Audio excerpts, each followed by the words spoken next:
Virgo, welcome. Welcome back. This is Crow Indigo Intuitive Tarot, and this is your weekly read. We're using the This Might Hurt Tarot. We're going to do 3 jumpers, and then we'll do some clarifying cards from the Manga Tarot mini deck. This is a general reading for Virgo placement Sun, Moon, Rising. If it's not resonating, it's just not your energy I'm picking up on.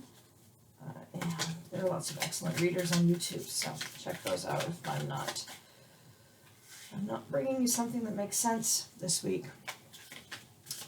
We'll do one last card from the Sacred Destiny Oracle by Denise Lynn, which I picked up recently and I'm quite fond of.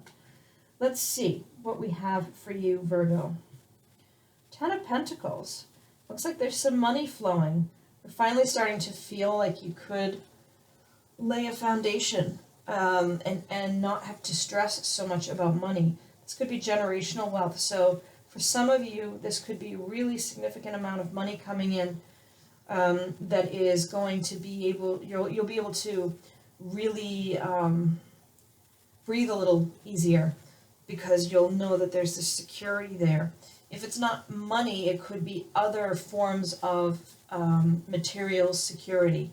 You could be inheriting a house. You could be finding out that you've got long-term job security, and that really is it's something like that is taking a little bit of the burden off your shoulders this week.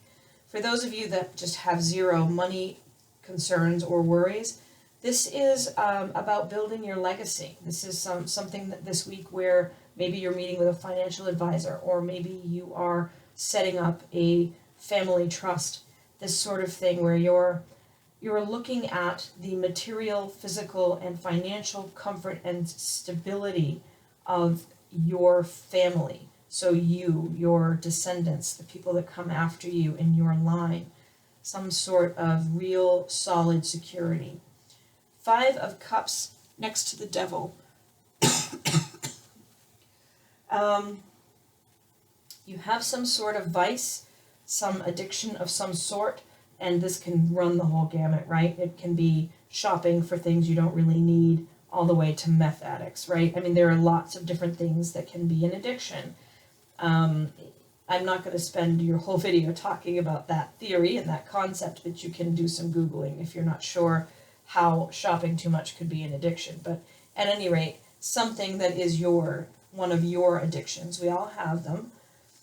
It's resurfaced recently, and you have a little bit of regret about what you did. So maybe you used to drink a lot, several nights a week. Maybe you used to go out partying a lot, and you haven't been doing that lately, and you did recently, and you had a little too much, and you did something that was embarrassing or made one of your friends feel hurt, something. There's a little regret here about something that happened, and you're focusing maybe a little too much this week on that sense of regret.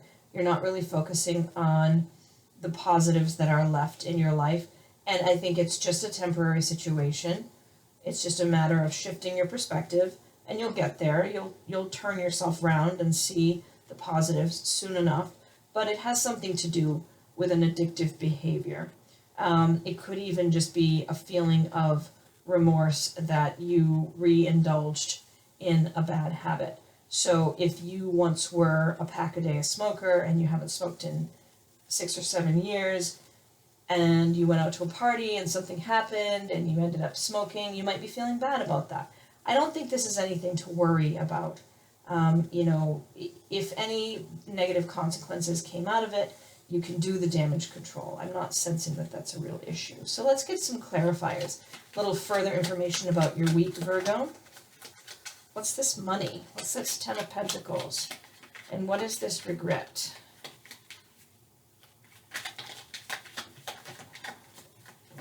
That's a good amount here. You've got the Wheel. So there's some shifting and changing going on in your life right now. Generally tends to be positive when it's in the upright like that. The wheel is always turning. It's not something you control through your actions. This is life and the way life goes, and how you react to it really can be positive or negative, and your perception makes a lot of difference there. with the outcome. Two of Swords. There's some decision you need to make. You're being willfully blind about it. It's difficult to make. You may not really want to make the decision, but you know it really needs to happen sooner or later. Queen of Wands. That's a very confident energy of creation, passion. We have the Three of Cups in reverse. And Nine of Cups in reverse. And the Five of Wands in reverse. You're feeling very confident and very sure of yourself. You know what you're able to achieve. You know that you can create the life you want. You know this. And that confidence can overstep, perhaps, this week. And that can lead to a little bit of tension. When the Three of Cups in reverse and the Nine of Cups in reverse, to me this is, someone you've had a crush on and you make a pass at them, but they're not free. They're not available. And maybe it has something to do with this. Maybe you had a little too much to drink and you made a pass at this person you have a crush on, and it happens to be your friend's husband. You can recover from this. I really wouldn't worry. It's just, I kind of get the sense that's what's going on there with those cards. How else would I interpret it if you're not someone who gets engaged in sort of romantic or sexual or lustful pursuits? I could say that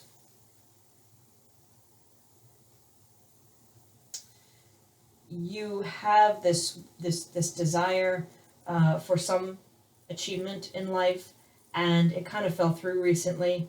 Doesn't mean it's done, but you thought you were going to get it, you didn't get it, and you were hoping to get support from your friends, and they weren't there for you. That would be my other interpretation, but really it kind of feels collectively like you indulged in some sort of addictive behavior, and you kind of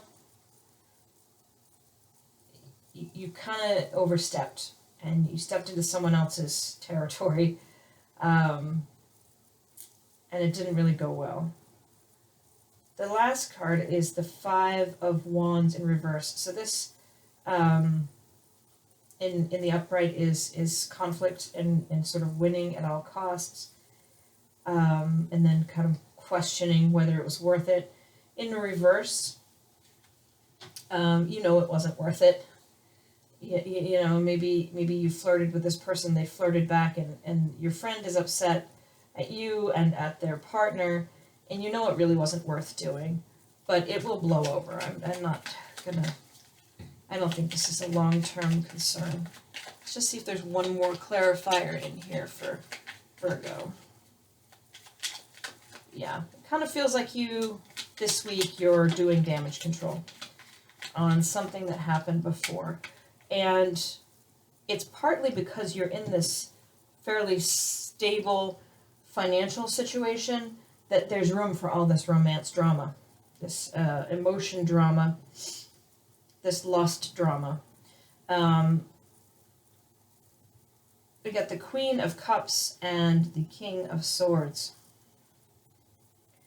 So these could be people you're dealing with. This could be you. Let's see. It's a couple kind of feeling to me. No, it's not actually. This is, head and heart. So are you going to be led by your heart, your self-love, your emotional support of yourself? Are you going to be led by, a quiet love for self that is very analytical, very practical? You don't have to make that choice, is what I'm hearing. You can love yourself deeply, make room for fun and enjoyment in your life, and also be logical. It's balancing things. It's balancing the two sides of yourself and making space for this Queen of Wands, passionate, fiery energy, but not necessarily letting that lead to all the drama creation. So that's sort of the lesson for you this week, I guess, in going through this exercise in damage control, is there's room for you to be yourself, and it doesn't have to involve the addictive behavior, and it doesn't have to involve creating drama. You can love yourself and be shrewd and smart and creative. You can be all of these things, and you will be all of these things. The wheel is always turning. You are always evolving. But you don't need to waste time in addictive behaviors and creating drama by hitting on people that are already involved. Success is your oracle card. You can see that. I'm going to look that up in the book for you. All right. Success. Tropical jungle. Tropical jungles are some of the richest and most successful habitats on our planet. They have incredible diversity, a multitude of plant varieties and animal inhabitants. They are dense with life force that is rapidly growing and rapidly changing. The lushness of their vegetation is essential to the ecological health of the earth. In many ways, the success of the planet depends on the rainforest. These areas are called the lungs of the planet. The plants absorb carbon dioxide, produce oxygen, and help reduce the impact of worldwide climate change. In addition, thousands of plant and animal species may have medicinal properties that have yet to be discovered. The sacred landscape wants you to know satisfaction, contentment, and fulfillment are at hand. Success is waiting to expand in your life. Be ready to accept and embrace this success, for it might occur rapidly. All is possible. The gates of triumph are waiting to open. Being in a state of gratitude for all the small successes in your life will give birth to larger ones. Your satisfaction will come in many forms and from many areas of life. Celebrate it all and breathe it all in, no matter how small or seemingly insignificant. This is an excellent time to make commitments, sign contracts, and make deals. Good fortune will ensue. Wow, well, that's really wonderful energy. Goes along with this Ten of Pentacles very well. So, yeah, kind of focus on that. And good luck with the cleanup, I guess. You've got it in you. Everything's going to work out fine. I don't see it not working out. It's just a matter of owning it and making space to do the cleaning up. So, leave it there. Going to work on getting those March monthly readings out soon, and we'll see you next week. Blessings.